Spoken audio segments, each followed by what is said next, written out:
June 4, holiday na naman bukas. But before Ramadan ends, we look at the Muslim tradition called iftar and how some are observing it with malasakit. Meanwhile, the president responds to a teacher's demand for a pay hike similar to military personnel. Plus, are you dreaming of the chocolate hills in Bohol? Meron pala niyan malapit sa Metro Manila? I'm Atom Araulio. Stand with us, stand for truth.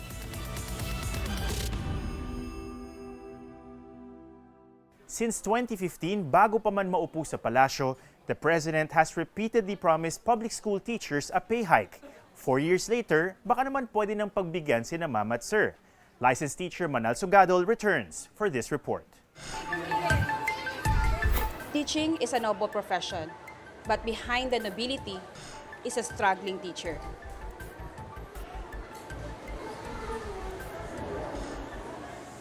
Dito sa Toro Hills Elementary School, nakilala ko si Roda Buena. 15 years na siyang nagtatrabaho bilang teacher 1 sa elementary.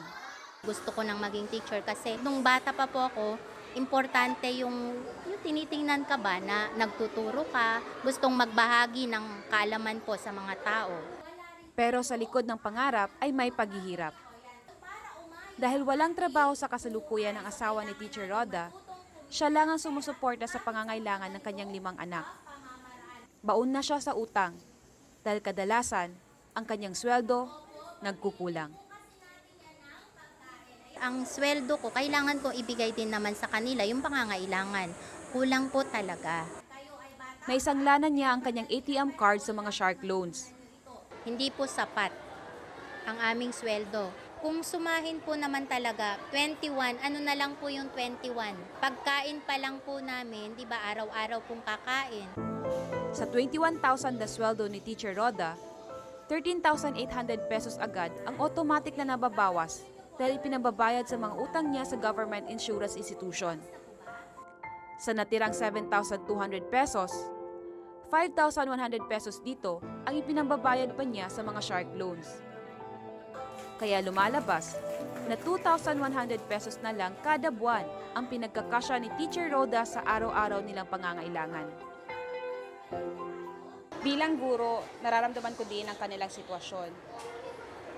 Naranasan ko din yung mahirapan kang mag-provide ng mga kailangan ng mga teachers, ng mga estudyante mo.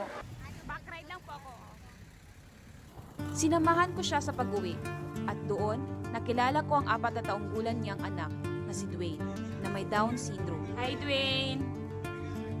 Meron po siyang butas na kailangan kong operahan na hindi makukuha sa gamot. So, paano ko gagawin yun? Ipapangutang ko ulit. Dahil kailangan ding suportahan ang pangangailangang medikal ni Dwayne, si Teacher Roda napipilitang mag-tutor.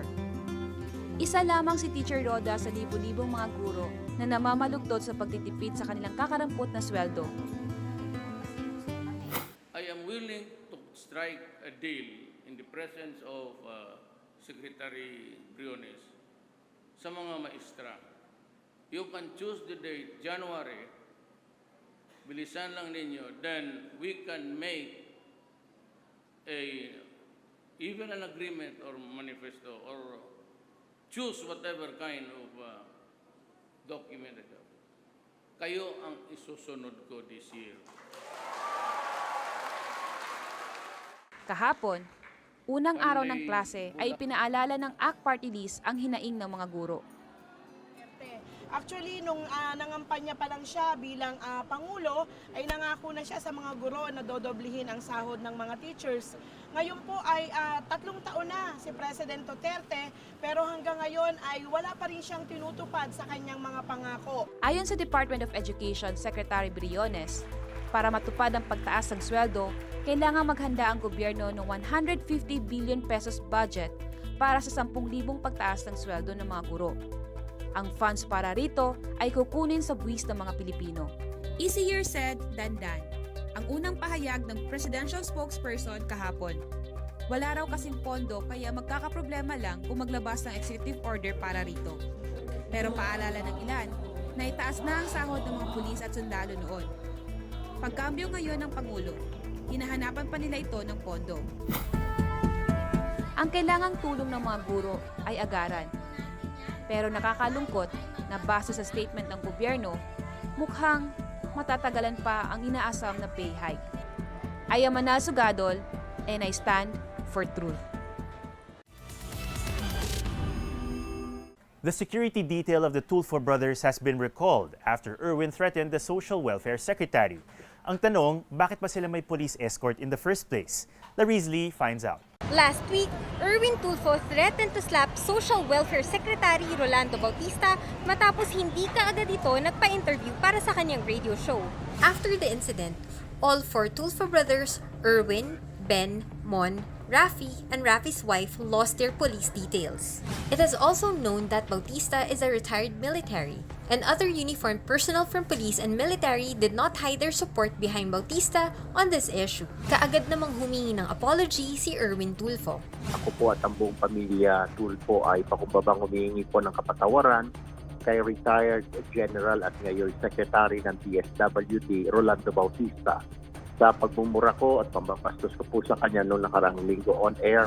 Ito naman ang sabi ng Malacanang. He apologized for it, and I think we should accept the apology. Pero ang pinaka-issue raw para sa maraming tao, why do the Tulfo brothers have security details in the first place? Ito ang PNP Police Security and Protection Group or PSPG, ang primary source ng protective security personnel. Ayon kay Police Lieutenant Colonel Guion D, nagsimulang magkaroon ng police escorts ang mga Tulfo during the election period na magtatapos ngayong June 13. Sir, sino-sino po yung pwede mag-apply po for the security details? First, ma'am, yung key government officials and other government officials, saka po yung private individuals. Ibig sabihin mga private individuals pwede pong mag-apply, pero what are the requirements po? Sa private individual po, dapat may existing actual threat of death or physical harm. Dadaan po sila sa threat assessment para po ma-determine natin kung existing po yung threat sa kanilang buhay. Tinanong ko kung magkano ang gastos ng pulis para bantayan ang 4 na Tulfo at asawa ng isa sa kanila.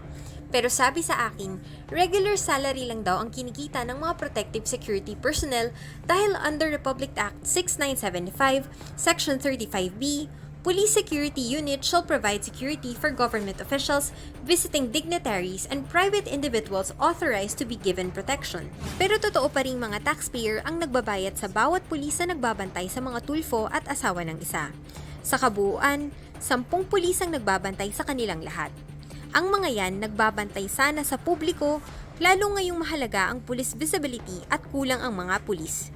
Tinatayang meron lang isang pulis para sa kada 530 Filipinos. Ang mahalaga daw sa PNP ay magbigyan ng tulong at proteksyon ang kahit sino mang nangangailangan nito. Duty daw nila ito para sa tao at para sa bayan. Ako si Larry Lee and I stand for truth. In tech, the race for all screen phones is heating up, and Apple and Samsung seem to be losing. Meron na kasing mga selfie cameras na invisible. Well, not exactly invisible, pero nakatago na ito sa ilalim ng screen. Oppo first posted their version online. Makikitang all-screen with no notches ang harap ng phone. And when the camera app is turned on, a ring lights up to show kung saang ilalim ng screen nakapwesto ang selfie camera. On the same day, nag-post din ng Xiaomi showing an ordinary phone with a notch and another with no notch, and only graphic lines indicating where the selfie cams are. Binuksan ng camera app sa phone with no notch at nakaka-capture pa rin ito ng selfie kahit walang nakikitang lens, proving that the camera is under the screen. We still don't know when they will be released at minsan, tech companies show prototypes para lang sabihin na they can produce such products. Ang iba naman, they keep things secret until they're ready to release it publicly. The Food and Drug Administration named 5 brands that must not be sold to the public for containing synthetic acetic acid. Nasa listahan ang Sure by Cane Vinegar, Tentay Pinoy Style Vinegar, Tentay Premium Vinegar, Tentay Vinegar Sukang Tunay Asim, at Chef's Flavor Vinegar. Sinisika pa namin kunan ng pahayag ang mga manufacturer ng mga nabanggit na suka. Go to www.gmanews.tv for updates.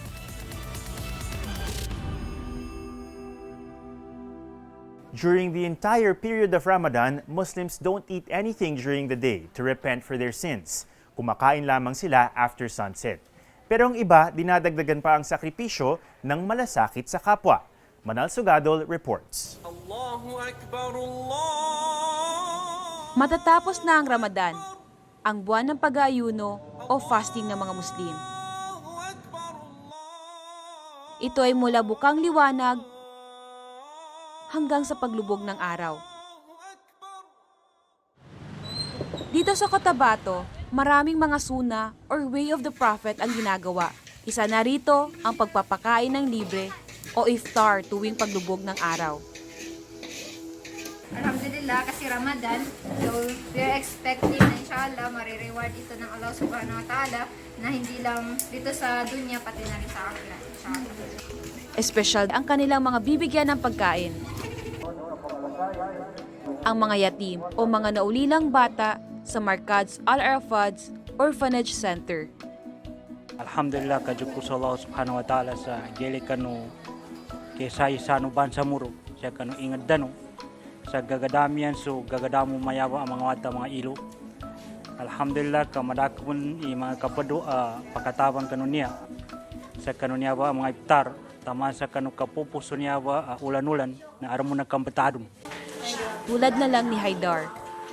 Iniwan siya ng kanyang nanay dito dahil hindi na siya kaya pang suportahan. Naging naramdaman mo? Masaya. Bakit? Kasi nakikita ko yung kasama ko sa arcades. Magsisimula na yung iftar. Kung saan, ito yung panahon kung yung ating mga kapatid na Muslim ay i-break na nila yung kanilang pag-aayuno.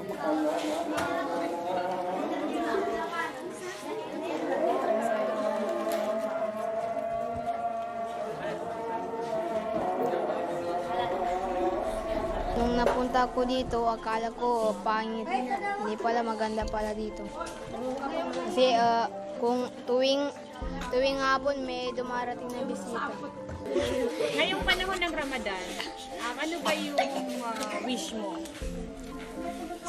Sana po maganda din. Sana po makapagtapos ako ng pag-aaral.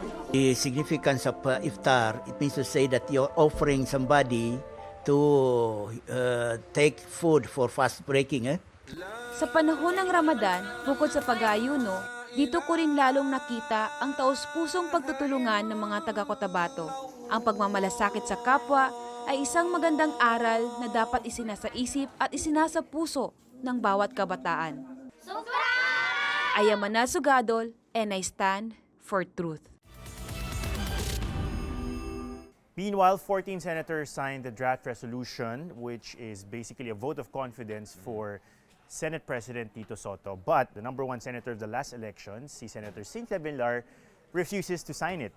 So ano ang tingin mo, Richard? Meron bang looming power crisis or power struggle sa Senate? To be fair to Senator Villar and incoming Senator Villar, ang sabi naman niya, hintayin niya pa yung ibang party mates from Nationalista Party. She needs more consultation with her party mates before she makes a decision on this point. Nonetheless, this is a departure from what seems to be a consensus among many dyan sa Senado because ang tingin kay Tito Soto is that even though kasama siya sa majority, he's very fair, he's very consultative, he's very open dun sa kanyang way of dealing and bringing different factions and groups together. It's also a question of perks, prestige, and PR. Meron kang power in terms of designating sinong magiging chairman ng which committee. Yes. And of course, depending on which committees you chair, that also has its own implication. And the other thing let's keep in mind also, Atom, here is, meron issue dun sa transition or potential succession in an event na God forbid may nangyari sa ating presidente. Considering the fact na the Vice President is seen from the opposition, considering the fact that may mga threats of even possible impeachment laban sa Vice President Leni Robredo. So the person who could take over in an event na may vacuum dun sa top 2 offices is the Senate President. That's what the Constitution says. Yes. So, meron he or she is within striking distance. Within striking distance. And even if hindi siya magiging President or Vice President within the next 3 years, pwede niya gamitin yung plataforma ng Senate Presidency to run for presidency in 2022. For the people who are watching this, meron ba talagang difference between the leadership of Senator Tito Soto and Senator Cynthia Villar? What are we looking at? You know, on a one-to-one basis, it's not like Cynthia Villar is like a core ally of the president. This is where it's an advantage for Tito Soto that he doesn't come from the two dominant parties. He comes from a smaller party, the NPC party, that he's seen more as above the fray. Why Cynthia Villar comes from one of the dominant parties. So the idea there is that if Cynthia takes over, that will solidify the dominance of the Nationalist Party in the last 3 years of President Duterte and could set the stage for 2022 onwards. The same thing might not apply in the case of Tito Soto. He's more or less on his own, right? He's above the fray. He tries to put different groups together. The hills are alive, but not just in Bohol, dahil naakyat din ni Riz Lee ang version ng Chocolate Hills ng Bulacan.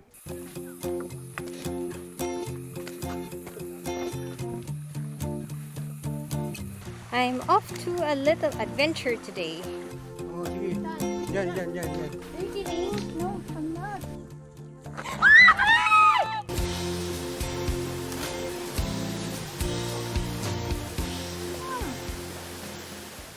Dito sa Doña Remedios Trinidad or mas kilala bilang DRT, which is just a few hours away from Metro Manila, meron daw Chocolate Hills. Alam niyo po ba kung saan makikita tong Chocolate Hills na to? Sa Barangay Kalawakan po yan ng DRT. Tila Pilon po kung tawagin po dito yan sa Barangay Kalawakan. Yes, you heard it right. There's no need to go to Bohol para makakita ng Chocolate Hills. Dahil nandito lang ang mayan sa Bulacan. Para sa mga taga rito, Tila Pilon Hills ang tawag nila sa kanilang version ng Chocolate Hills. Namulatan na raw ng mga Bulakenyo ang bansag na ito. Yung pag-akyat papunta sa Chocolate Hills takes up to 20 to 30 minutes hike. Actually, hindi siya masyadong madali ngayon kasi madulas siya dahil kahapon umulan tapos medyo maputik dito.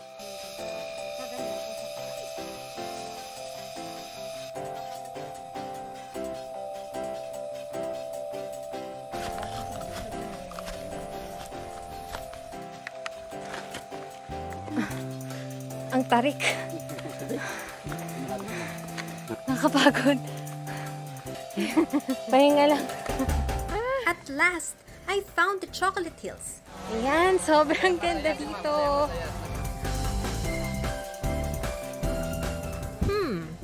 May hawig nga naman talaga siya sa Chocolate Hills ng Bohol. Kaya nakakamanghang makakita ng ganito kagandang tanawin na very accessible. Ayon sa mga eksperto, ang Chocolate Hills ay nabubuo dahil sa pagdissolute ng mga soluble rocks tulad ng limestone na underlying beds ng mga burol. Habang namamangha ako sa napaka-relaxing view ng burol, nakilala ko ang mga magkakaibigang bikers na sina Adriel, Angelo, Adrian at Donwell. Ito po kasing Tila Pilon yung isa sa mga parang pambato na natural wonders ng Bulacan. Isa siya sa mga premier mountain biking destinations dito sa probinsya natin. Kami po, first time pala po eh. Check po namin kasi sabi po nila daw po yung Chocolate Hills ng Bulacan. How was it naman when you saw the Chocolate Hills of Bulacan? Pwede po namin siyang balik-balikan po. Sobrang maganda po. Para sa akin, sulit yung pagpunta dito. Napakainit dito sa taas pero napag-decidean nila na mag-camp pa rin kasi mahangin daw tsaka payapa dito sa taas. So, ayan, nagsiset up na sila ng tent. Ito si Donwell, bumaba pa siya from the camping site nila para mamulot ng kalat kasi ang dami raw mga pinag-iwanan ng mga nagpupunta dito na mga basura. Na-disappoint ka ba nung makita mo yung mga basurang nakuha mo? Sobra kasi maganda yung lugar, libre na nga, accessible pa. Tapos iiwanan lang nila ng mga kalat. Super init ang panahon, pero okay lang dahil ang next destination ko, isang falls which is minutes away from the Chocolate Hills.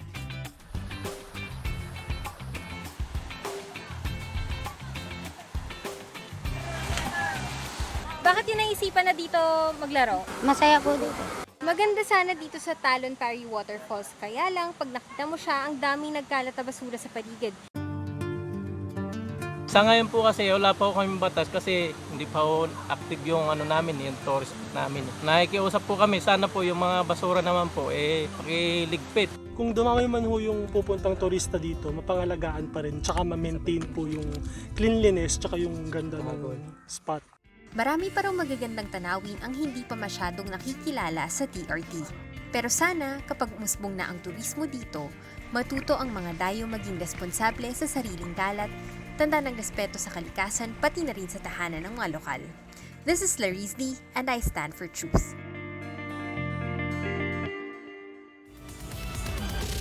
May alam pa ba kayong secret destinations na hindi pa nade-discover?